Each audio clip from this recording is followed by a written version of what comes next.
अगर आप लोगों ने मोर्फो L1 डिवाइस को ख़रीद लिया है तो इसका ड्राइवर हम किस प्रकार से अपने सिस्टम में इंस्टॉल करेंगे ताकि जो आपका मोर्फो L1 डिवाइस है सभी प्रकार के पोर्टल में अच्छे से वर्क करे।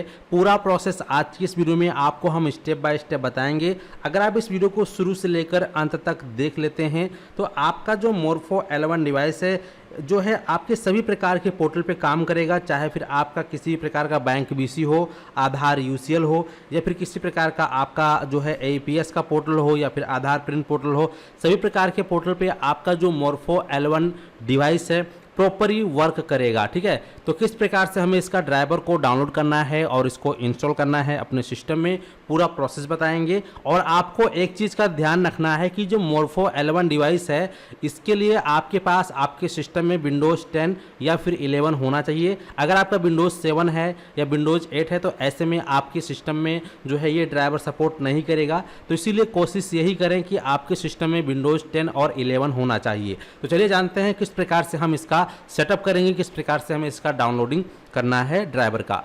तो वीडियो में आगे बढ़ने से पहले आपसे एक छोटी सी रिक्वेस्ट है कि अगर आप चैनल पे पहली बार आए हैं तो चैनल को जल्दी से सब्सक्राइब कर लें, साथ ही साथ नोटिफिकेशन बेल आइकन को ऑल पे क्लिक करके ऑन कर लें ताकि आप इसी प्रकार से संबंधित वीडियो देख पाएँ। तो चलिए फिर शुरू करते हैं। तो अगर आपने मोर्फो L1 डिवाइस को परचेज़ कर लिया है, ख़रीद लिया है, लेकिन आपका मोर्फो L1 डिवाइस में लाइट नहीं जलता है, या कई बार आपका जो डिवाइस है वो प्रॉपर तरीके से आपके ड्राइवर के साथ कम्युनिकेट नहीं कर पाता है, इसकी वजह से किसी पोर्टल में आपका डिवाइस काम नहीं करता है, तो इसके लिए करना क्या है, आप लोगों को अपने कंप्यूटर में गूगल को ओपन कर लेना है और यहाँ पे आपको सर्च कर लेना है मोर्फो L1 डिवाइस।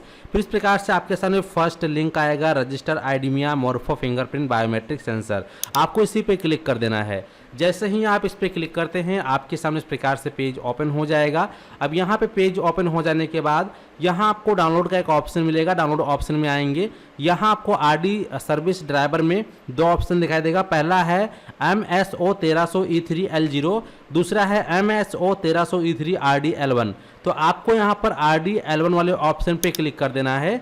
इस पे क्लिक करने के बाद आपके सामने यहाँ पर देखेंगे तो टोटल 5-6 ड्राइवर आपको देखने को मिल जाएगा। तो इनमें से आपके लिए सबसे बेस्ट कौन सा रहेगा, तो इनमें से सबसे बेस्ट जो है आपके लिए Windows L1 RD local host वाला जो ड्राइवर है ये रहेगा। तो हमें इसी पर क्लिक कर देना है। जैसे इस पर हम क्लिक करेंगे तो आप देखेंगे हमारे सिस्टम में ये डाउनलोड होना चालू हो जाता है। अब यहाँ पर ये डाउनलोड हो चुका है। डाउनलोड हो जाने के बाद आप लोग देखेंगे इस प्रकार से आपके सिस्टम में यानी कि आपका जो डाउनलोड ड्राइव है वहाँ पहुँच चुका है। अब हमें इस प्रोसेस को करने से पहले अपने टाइम का मैनेजमेंट सही करना पड़ेगा। तो हमें करना क्या है, यहाँ नीचे आपको टाइम दिख रहा होगा। सबसे पहले हम यहाँ पे राइट क्लिक करेंगे। राइट क्लिक करने के बाद आप यहाँ पे एडजस्ट डेट एंड टाइम पे क्लिक करेंगे और इसके बाद आपके सामने इस प्रकार से जो है टाइम डेट का जो इंटरफेस है खुल जाएगा। ठीक है, तो यहाँ पे आपको एक चीज़ का ध्यान रखना है कि जो आपका डेट और टाइम है आपके इंटरनेट के साथ कनेक्ट होना चाहिए। तो इसीलिए सेट टाइम जोन ऑटोमेटिकली में ये ऑन होना चाहिए, सेट टाइम में भी ये ऑटोमेटिक ऑन होना चाहिए और यहाँ पर भी आपका ये ऑन होना चाहिए। ठीक है, अब इसके बाद हमें करना क्या है, यहाँ पर एक आपको ऑप्शन दिखाई देगा सिंक नाउ का, आप इस पर क्लिक कर देंगे। तो इससे होगा क्या कि जो आपका टाइम अगर 1 सेकंड भी आगे या पीछे होगा तो ऐसे में आपका बायोमेट्रिक काम नहीं कर पाता है। तो सिंक करने से आपका जो टाइम और डेट है एक्चुअल टाइम डेट यहाँ पर सेट हो जाता है, इंटरनेट से अपडेट हो जाता है। तो यहाँ पे देखेंगे सिंक करने के बाद हमारे यहाँ पे सिंक वाला ऑप्शन हट चुका है, यानी कि हमारा टाइम डेट अब एकदम इंटरनेट से कनेक्टेड है। अब हमें करना क्या है, इस टाइप को यहाँ से कट कर देना है और यहाँ से इसको भी हमें मिनिमाइज कर लेना है। और सबसे पहले हमें अपने दिस पीसी में चले आना है। दिस पीसी में आने के बाद हमें यहाँ पर डाउनलोड वाले फोल्डर पे जाना है और इसके बाद यहाँ हमें मिलेगा विंडोज L1 RD सर्विस जो भी हमने डाउनलोड किया है। इस पर हम राइट क्लिक करेंगे। राइट क्लिक करने के बाद यहाँ आपको ऑप्शन दिखाई देगा एक्सट्रैक्ट ऑल। ठीक है, आपको यहाँ पर एक्सट्रैक्ट ऑल पे क्लिक कर देना है। जैसे ही आप यहाँ पे एक्सट्रैक्ट ऑल पे क्लिक करते हैं आपके सामने इस प्रकार से ऑप्शन आएगा एक्सट्रैक्ट का, आप यहाँ पे एक्सट्रैक्ट पे क्लिक कर देंगे। जैसे ही आप इस पर क्लिक करेंगे आप देखेंगे इस प्रकार से एक्सट्रैक्ट होकर फाइल आपके स्क्रीन पर आ जाएगा। यहाँ पर ये फोल्डर जब आएगा आपको डबल क्लिक करके इसको ओपन कर लेना है। ओपन करने के बाद यहाँ आपको दो ऑप्शन दिखाई देगा, दो फोल्डर दिखेगा, टेस्ट पेज और सेटअप। आपको सेटअप वाले फोल्डर पे डबल क्लिक कर देना है। इसके बाद यहाँ पर इस प्रकार से कुछ सेकंड आपको वेट करना है।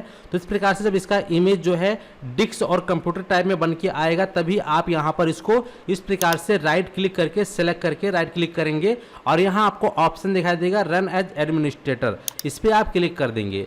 इस पर क्लिक करने के बाद आप यहाँ पर यस कर देंगे। यस करने के बाद आपके सिस्टम में जो आपका ड्राइवर है ये इंस्टॉल हो रहा है, तो आपको भी कुछ छेड़छाड़ नहीं करना है, आपको बस वेट करना है, ठीक है। तो यहाँ पे देखेंगे हमारा जो ड्राइवर है यहाँ पर ये हो रहा है और इसके बाद कुछ सेकंड के बाद जो आपका EL1 का जो ड्राइवर है ऑटोमेटिक आपके सिस्टम में अपडेट होने के बाद नेक्स्ट पेज ओपन हो जाएगा। तो थोड़ा सा यहाँ पे हमें इंतजार कर लेना है, ठीक है। इंतजार करने के बाद फिर यहाँ पर आप सभी इसको जो है कट कर देंगे। आपका यहाँ पे अब जो L1 का ड्राइवर है प्रॉपर तरीके से आपके सिस्टम में इंस्टॉल हो चुका है। अब हमें यहाँ से इसको कट कर देना है। कट करने के बाद यहाँ आपको ऑप्शन दिखाई दे रहा होगा ये तीर, ये आपका जो विंडोज़ 11 हो या 10 हो, आपको शो हिडन आइकन के अंदर आपको ऑप्शन दिखाएगा। तो यहाँ देखेंगे आपको एक ऑप्शन देखने को मिलेगा आइडिमिया RD मैनेजमेंट यूटिलिटी, ठीक है, ये ऑप्शन देखने को मिलेगा, ठीक है। इस पर हम क्लिक करेंगे।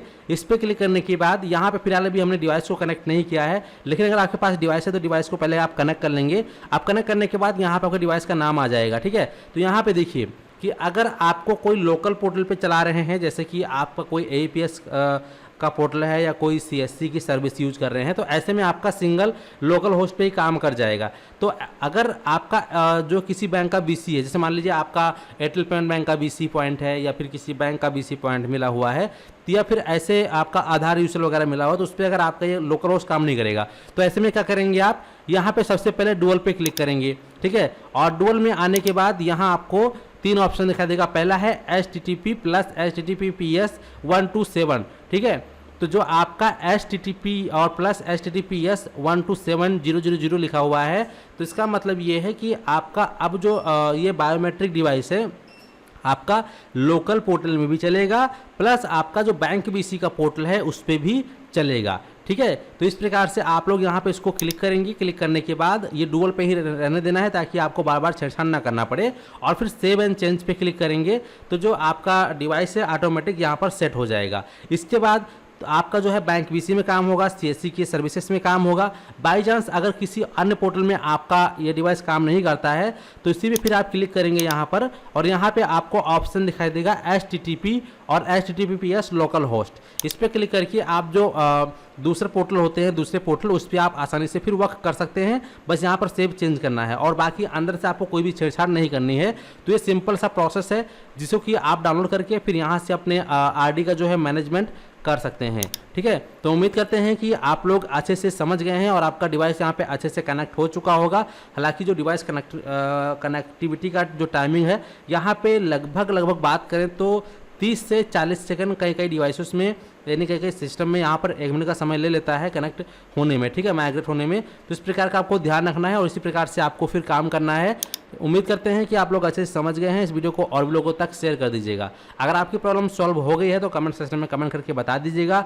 अगर आपकी प्रॉब्लम सॉल्व नहीं हुई है तो भी बताएं, और क्या समस्या आ रही है, क्या प्रॉब्लम आ रहा है, उस प्रॉब्लम का नाम लिख के बताएं, ताकि जो नेक्स्ट वीडियो आएगा आपकी उस प्रॉब्लम का सलूशन लेकर ही आऊँगा, तभी वीडियो बनाऊँगा, ठीक है। तो इस बार वीडियो को समाप्त करते हैं। धन्यवाद।